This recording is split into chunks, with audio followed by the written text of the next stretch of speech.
আচ্ছা, এই ছেলেরা এত গায়ে পড়া স্বাভাবিক কেন? কই আর কারোর গায়ে তো পড়ে না। তাহলে তিথির গায়েই বা কেন পড়তে হবে? চিন্তার ব্যাপার।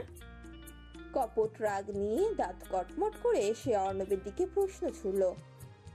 কি হচ্ছেটা কি? আপনি বারবার করে নেন কেন আমায়? ও, এই জন্যই বুঝি আমাকে ঘরে পাঠানো এত তাড়া ছিল।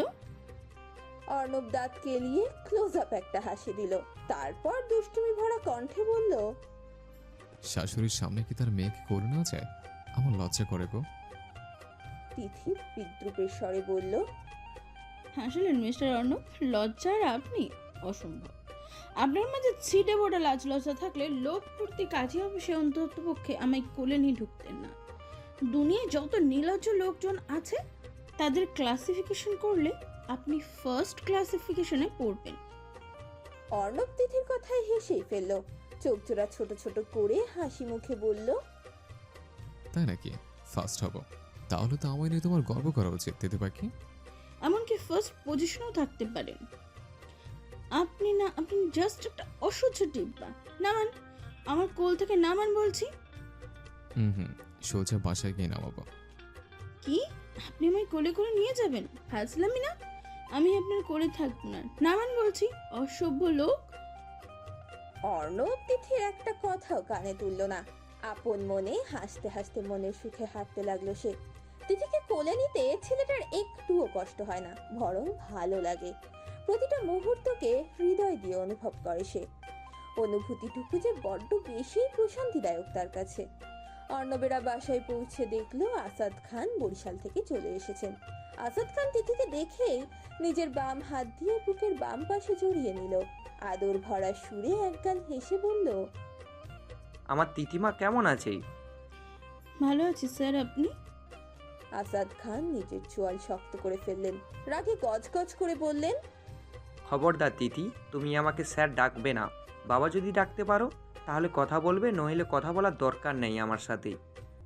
তিথি মাথা নিচু করে বিনয়ী সুরে খানিকটা মন খারাপ নিয়ে বলল, সরি বাবা, আর হবে না।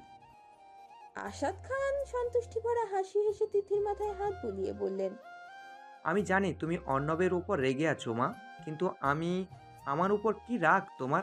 আমি তো এই কাজের সাথে জড়িত ছিলাম না। আমি তোমাকে আমার মেয়ের মতো দেখি। আমি সত্যি খুব খুশি হব যদি তুমিও আমায় বাবার মতো দেখো। তোমার কাছে কি এই বুড়ো বাবার আবদারটা খুব বেশি কিছু মা? তিথি চোখ জোড়া টলমলে করে ফেললো। অজানাই এই লোকটাকে এত কেন আপন লাগে ওর? মনে হয় কত বছরের পরিচয় তাদের মধ্যে।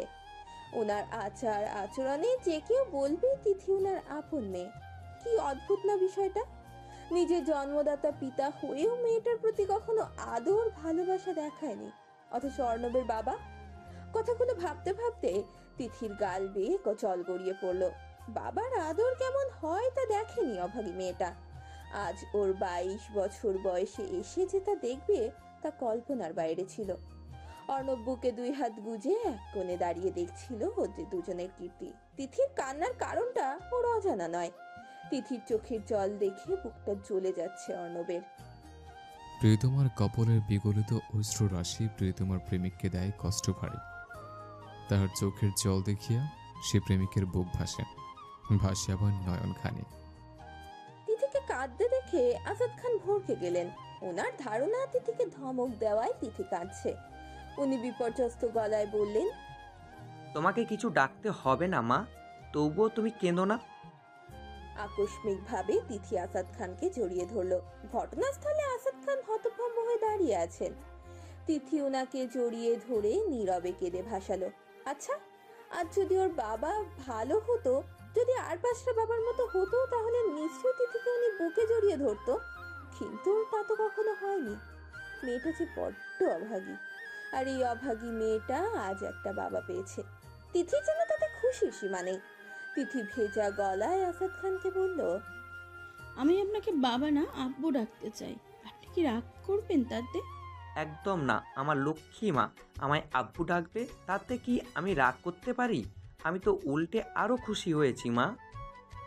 আসাদ খান তিথির চোখের পানি মুছে দিয়ে আহ্লাদি সুরে বললেন, মায়েদের কাঁদতে নেই, আর আমার ছোট্ট মাটাকে কাঁদলে একেবারেই মানায় না। মায়েদের সব সময় হাসতে হয়, নয়তো ছেলে কিভাবে হাসবে? হ্যাঁ, তিথি ফিক করে হেসে ফেলল। আসাদ খান তা দেখে বললেন, এই তো ভালো মেয়ে। হাসলে আমার মাকে দেখতে স্বর্গের অপ্সরীর মতো লাগে। আহা হা। আর রাগলে তোমার মাকে ডাকাতে ছোট বোনের মতো দেখতে লাগে। আমি বলে সহ্য করি, অন্য কোনো ছেলে হলে মোড়ে সড়কের টিকিট কাটতো। রাখলে তোমার মাকে আস্ত একটা ডাইনির মতো লাগে। তিথি আর আসাদ খানের কথার মাঝে বাম হাত ঢুকিয়ে অর্ণবর বাবাকে উদ্দেশ্য করে কথাটা বলে দিল। আসাদ খান তা শুনে হাসলেও তিথি রেগে আগুন। কি বললেন? আমাকে ডাকাতে ছোট বোনের মতন দেখতে? আমি ডাইনি? Absolutely right. আব্বু, আপনার সামনে উনি আমায় ডাইনি বলছেন, আপনি কিছু বলবেন না? বলবো, অবশ্যই বলবো। অর্ণব, কি হচ্ছে কি? ঠিকই তো বলেছে, আসতে না আসতে আমার বাবাকে কেড়ে নিয়েছে। ডাইনি বলবো না তো, ডাইনি বলবো না তো কি ডানাকাটা পড়ি বলবো? আব্বু দেখুন আমাকে কত হিংসা করে লোকটা। এই, আমি মোটেও তোমায় হিংসা করি না, ওকে? করেন করেন বলেই তো এত চলছে। দেখো তিথি, দেখছি তো, সব দেখেছি, হিংসুটের লোক। ওদের দুজনের ঝগড়া দেখে আসাদ খান হেসে দেন, খিলখিল করে বলেন, ছোট বাচ্চার মতো ঝগড়া করে দুজন। ওদের ঝগড়াটে ভালোবাসা যেন অনন্তকাল এমনই থাকে। তাই প্রার্থনা করলেন উনি। ঘড়িতে এখন সকাল 8:40। গতকাল রাতে অর্ণব প্রায় 3টে অবধি জেগেছে। অফিসে কাজের খুব প্রেশার পড়েছে, তাই রাত জাগার কারণেই অর্ণবের ঘুম থেকে উঠতে দেরি হয়ে গেছে। 9টার মধ্যে অফিসে যেতে হবে, তাই তাড়াহুড়োয় এক শেষ অবস্থা ছেলেটার। ঝটপট গোসল করে শার্ট পরে টাই বাঁধছে অর্ণব। আজ 9:30-এ অনেক বড় একটা মিটিং আছে ওর। ডিলটা যদি ফাইনাল হয়ে যায় তবে কোটি টাকার প্রফিট আসবে। যদিও টাকাটা বড় বিষয় নয়, রেইনবো ফ্যাক্টরি যথেষ্ট সুনাম আছে, আর এই সুনামটা যদি বাইরের দেশে পৌঁছায় তাহলে ফ্যাক্টরির প্রোডাক্ট অনেক বেশি করে এক্সপোর্ট করতে পারবে অর্ণবরা। তাতে ব্যবসার যথেষ্ট উন্নতিও হবে। অর্ণব রেডি হচ্ছিল, তখনই রুমে ঢুকলো তিথি। তিথি আজ সকাল সকাল ঘুম থেকে উঠে বাড়ির সব কাজ একা হাতে করেছে। রান্নার লোক থাকা সত্ত্বেও একাই রান্না করেছে সে। যদিও ভালোই লাগছিল কাজগুলো করতে। তিথি অর্ণবকে নাস্তা করার জন্য ডাকতে এসে দেখলো অর্ণব প্রায় ছোটাছুটি করে রেডি হচ্ছে। দেখে মনে হচ্ছে কোনো অলিম্পিক প্রতিযোগিতায় নেমেছে। এখন জেতার জন্য প্র্যাকটিস করছে সে। যা করে করুক, ছোটাছুটি করুক বা লাফালাফি, তাতে তিথির কিছু যায় আসে না। তিথি অর্ণবকে উদ্দেশ্য করে আলতো স্বরে বলল, যাবার সময় ব্রেকফাস্ট করে যাবেন। অর্ণব শার্টের হাতা ফোল্ড করে ঘড়ি পড়তে পড়তে বলল, আজ সময় নেই, এমনিতেই প্রচুর লেট হয়ে গেছে। তুমি সকাল সকাল উঠেছ, আমি কেন ডাকুনি? ডাকলে অন্তত তোমার হাতে ব্রেকফাস্টটা খেয়ে যেতে পারতাম। তিথি মাথা নিচু করে নরম গলায় বলল, না মানে আপনি তো কাল রাত থেকে ঘুমিয়েছেন, ঠিক মতন ঘুম না হলে অফিসে গিয়ে ঘুম ধরতো, তাই সকালে আর ডাকিনি। অর্ণব রহস্যময় হাসি দিয়ে বলল, বাবা, ব্যাপার কি? আমাকে নিয়ে এত চিন্তা? প্রেমে পড়ে গেলে বুঝে? তিথির কপাল কুচকালো, চোখ ছোট ছোট করে আলগা রাগ নিয়ে বলল, মোটেও না, আমি পড়বো প্রেমে, তাও আবার আপনার মতন একটা ভল্লুকের প্রেমে? নেভার। কথাটা শেষ করে নাক ফুলিয়ে তিথি হন হন করে বেরিয়ে গেল ঘর থেকে। অর্ণব হাসতে হাসতে গড়াগড়ি খাচ্ছে। তিথির রাগানো মুখটা বড্ড বেশি মিষ্টি লাগে, তাই তো বারবার জ্বালিয়ে খায়। অর্ণব রেডি হয়ে অফিসের উদ্দেশ্যে গাড়িতে বসলো। স্টার্ট দেবে মাত্র এমন সময় তিথি দৌড়ে আসলো তার কাছে। এসেই হাঁপাতে হাঁপাতে বলল, এই নিন আপনার টিফিন, উপরে বক্সে ব্রেকফাস্ট আছে আর নিচেরটাতে লাঞ্চ। খবরদার ক্যান্টিনের খাবার খাবেন না, বাইরের খাবার হেলথের জন্য ক্ষতিকারক। এতকাল যা করার করেছেন, কিন্তু এখন আপনার রুটিনটা চেঞ্জ করতে হবে। অর্ণব ভ্রু কুচকি প্রশ্ন ছুড়ল, তিথি, আমি কিন্তু রহস্য রহস্য গন্ধ পাচ্ছি। হঠাৎ আমার প্রতি এত কনসার্ননেস দেখাচ্ছ? শেষ পর্যন্ত তাহলে হ্যান্ডসাম ছেলেটার প্রেমে পড়ে গেলে? যান তো নিজের কাছে যান, অল টাইম মুখে আজাইরা কথা লেগেই থাকে। তিথি কথা শেষ করে চলে গেল। অর্ণব ড্রাইভিং সিটে বসে একা একাই হাসতে লাগলো। আশা ভরা বুকে স্বস্তির একটা নিঃশ্বাস ফেলে মনে মনে আওড়ালো, আমি জানি তুমি আমার প্রতি দিন দিন দুর্বল হয়ে পড়ছ, আর এও জানি খুব শীঘ্রই তুমি আমাকে ভালোবাসবে। তোমার সাথে অতীতে যা ঘটেছে তা আমি বদলাতে পারবো না, ঠিক তবে তোমায় কথা দিচ্ছে, তোমার মন থেকে বিষাক্ত স্মৃতিগুলোকে মুছে দিয়ে সে মনের কোণে শক্তপোক্তভাবে বাসা বাঁধবো আমি। তোমার হৃদস্পন্দনে একদিন আমার নাম থাকবে, তোমার হৃদয়ের গহীনের সবটা জুড়ে একদিন শুধু আমি থাকবো। অর্ণব অফিসে গিয়ে একটু রেস্ট নিয়ে 9:30 বোর্ড মিটিং করতে গেল। মিটিং এর প্রাইম সাবজেক্ট নতুন প্রোডাক্ট নিয়ে, বাচ্চাদের জন্য প্যাকেটিং দুধ, যা হবে খুব ইউনিক এবং রিয়ার। দেশ বিদেশে যার চাহিদা থাকবে এবং দামটাও হবে কম, যেন সবাই তা কিনতে পারে এবং সবার চাহিদাও মেটানো যায় এর মাধ্যমে। প্যাকেটে পিওর দুধের পরিমাণ থাকবে 60% এবং বাকি 40% অন্যান্য।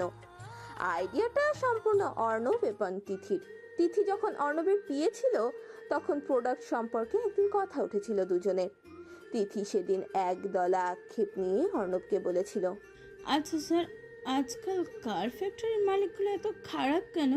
তাদের কাছে হাজার হাজার কোটি টাকার সম্পদ, কত ধনী, এরপর ভেজাল খাদ্য তৈরি করে দেশের মানুষকে দেয়, যার মধ্যে পিওর বস্তু ছিটেফোঁটাও নেই, সবই রাসায়নিক কীট আর ক্ষতিকারক ফরমালিন সমৃদ্ধ।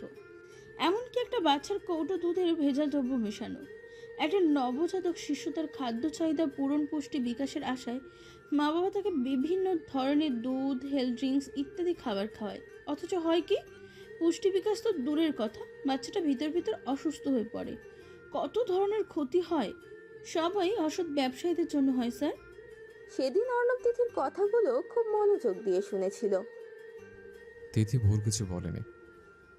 বর্তমান সময়ে লোভী মানুষগুলো টাকার লোভে সব কিছুই করতে পারে। তাদের মাঝে না আছে কোনো বিবেক আর না আছে কোনো সংকোচতা।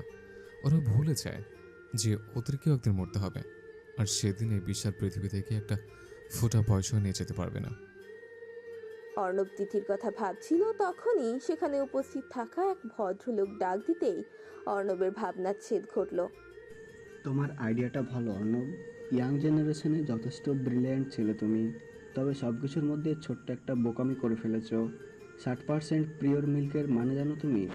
দেখো বাবা, এটা ব্যবসা, এখানে উপস্থিত সবারই পারিবারিক ব্যবসা। যেখানে ঠিকঠাক প্রফিটই হবে না সেখানে আমরা সবাই ইনভেস্ট কেন করব? তার চেয়ে বরং প্যাকেটের সেই মিল্কগুলো প্রিপেয়ার করে দেশের বাইরে পাঠাও, তাতে লাভজনক ব্যবসা হবে। আমাদের দেশের লোকজন ভেজাল খায়, তাতে খাক না, ভালো খারাপের বোঝে কি এরা? সব তো মূর্খের দল। অর্ণব চোয়াল শক্ত করে জোরপূর্বক হেসে বলল, আঙ্কেল, আজ যদি আপনি আমার বাবার বিজনেস পার্টনার না হতেন তাহলে আমি আপনাকে ঘাট ধাক্কা দিয়ে বের করে দিতাম। আমাদের দেশে মানুষ মূর্খ নয়, বরঞ্চ তারা বিশ্বাসী। তারা এটা ভাবেছে এই দেশের মানুষের নিজেদের মানুষদের জন্য আপনারা কখনোই খারাপ মানের খাবার তৈরি করবেন না। কিন্তু কি জানেন, আপনার মতো ব্যবসায়ীদের বিশ্বাস করাটা পুরোপুরি অন্যায়।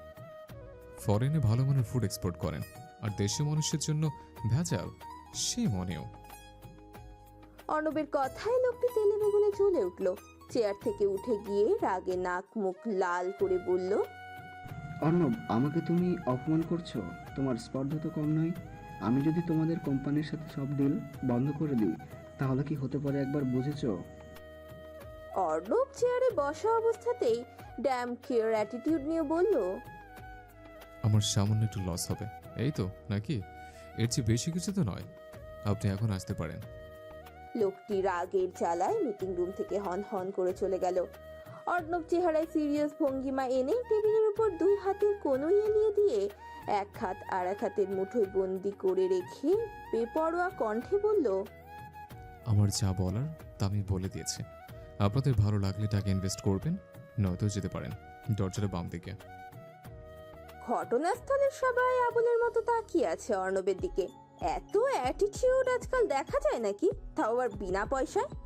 টেবিলের বাম পাশে 4 নাম্বার চেয়ারে বসে থাকা একজন মধ্যবয়স্ক লোক উঠে দাঁড়িয়ে করতালি বাজালেন।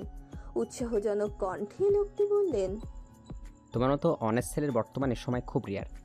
I like your confidence young man. 50% invest করবো তোমার কোম্পানিতে। সো ডিল ইজ ওকে তো? অর্ণব দাঁড়িয়ে সৌজন্যমূলক হাসি দিয়ে বলল, থ্যাংক ইউ মিস্টার রঞ্জন, ভালো লাগলো। আশা করি আপনার সাথে ডিল করে শেষ পর্যন্ত সব ভালো হবে। মিস্টার রঞ্জন অর্ণবের সাথে হ্যান্ডশেক করে বিদায় নিলেন। অর্ণব অফিসের সব কাজ সামলে সন্ধ্যা 7টায় বাড়ি পৌঁছালো। অর্ণব বাসায় ফিরে দেখলো তিথি আর ওর বাবা বসে বসে দাবা খেলছে। তিথিকে দেখতে বেশ খুশি খুশি লাগছে, আর আসাদ খানকেও। আসাদ খান হার্টের রোগী, ওনার খুশি থাকাটা খুব প্রয়োজন। আর তাছাড়াও হাসলে হার্ট ভালো থাকে, তাই হাসিটা যেন আসাদ খানের জন্য ঔষধ স্বরূপ। ওদের দুজনকে হাসতে দেখে অর্ণবের ঠোঁটে এক চিলতে হাসি ফুটলো। মানুষ তার প্রিয়জনকে সুখে থাকতে দেখলে নিজেরাও সেই সুখের অংশীদারি হয়ে যায়। আর এমনটা হয় কারণ প্রিয়জনদের সেই মানুষটি খুব ভালোবাসে। অর্ণব গিয়ে সোজা ওর বাবার পাশে বসে পড়লো। তারপর আসাদ খানকে উদ্দেশ্য করে দুঃখী দুঃখী গলায় বলল, বাবা, তুমি ছেলে বউ পেয়ে নিজের ছেলেটাকে ভুলে গেলে? এই, তুমি কেমন বাবা? তিথি নিজের দান চালতে চালতে বলল, আপনার বলতে একটু ভুল হয়েছে। আপনার বাবা ছেলের বউ না, মেয়ে পেয়েছে, বুঝলেন? তাই আপনাকে ভুলে গেছে। আব্বু, তুমি কিছু বলো। আমার মেয়ে যখন বলেই দিয়েছে তখন আমার আর কিছু বলার আছে নাকি? বাবা, তুমি আমাকে আর ভালোবাসো না, তাই না? আরে বাসে বাসে, কিন্তু আমার থেকে একটু কম। এই, তুমি বেশি কথা বলবে না। বাবা আমায় বেশি ভালোবাসে। No, this is not okay. আব্বু আমাকে বেশি ভালোবাসে। না, আমাকে না, তিথি আমাকে বেশি ভালোবাসে বাবা। এই তোরা থামো তো।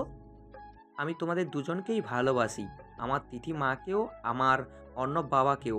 হয়েছে অর্ণব, তুমি না বাইরের থেকে এসেছো, যাও ফ্রেশ হয়ে নাও, আমরা একসাথে ডিনার করব। অর্ণব মাথা নেড়ে ফ্রেশ হতে চলে গেল। রাতে সবাই একসাথে খাচ্ছে। তিথি নিজে সব রান্না করেছে। অর্ণব আর ওর বাবাকে খাবার বেড়ে দিয়ে নিজে প্লেটে ভাত নিয়ে বসে আছে, কিন্তু খাচ্ছে না। কখন থেকে শুধু নাড়াচাড়া করে যাচ্ছে, অথচ খাবারটা মুখেও তুলছে না। বিষয়টা অর্ণব এবং আসাদ খান দুজনেই খেয়াল করেছেন, আর দুজনেই আন্দাজ করতে পারছেন তিথির এমন করার কারণ। আসাদ খান তিথির মাথায় হাত বুলিয়ে বললেন, কি হয়েছে মা, খাচ্ছ না কেন? আম্মুর কথা মনে পড়েছে? তিথি মাথা নাড়ালো, যার অর্থ হ্যাঁ। ওর মায়ের কথা খুব মনে পড়ছে। আসাদ খান তিথিকে বললেন, ওর পাগলি, মন খারাপ করছো কেন? আম্মুর কথা যখন এতই মনে পড়েছে তাহলে একটু কথা বলে নাও, কল করো আম্মুকে, তাহলে হয়ে যায়। আগামীকাল না হয় আমার বেআইনকে নিয়ে আসবো। তিথি মাথা নাড়িয়ে বলল, না, আমি কথা বলবো না। কেন? আম্মু আমাকে ধোকা দিয়েছে। আমি তো ওনার কাছে বসেছিলাম, তাই আমায় বিয়ে দিয়ে তাড়িয়ে দিয়েছে। এভাবে বলেন না মা, তুমি কারোর বোঝা নও, তুমি হলে লক্ষ্মী প্রতিমা। আম্মুর কথা মনে করে যেমন তুমি মন খারাপ করছো, তেমনই তোমার আম্মুও তোমার কথা ভেবে মন খারাপ করছে তিথিমা। মায়েদের উপর রাগ করে থাকতে নেই লক্ষ্মীটি।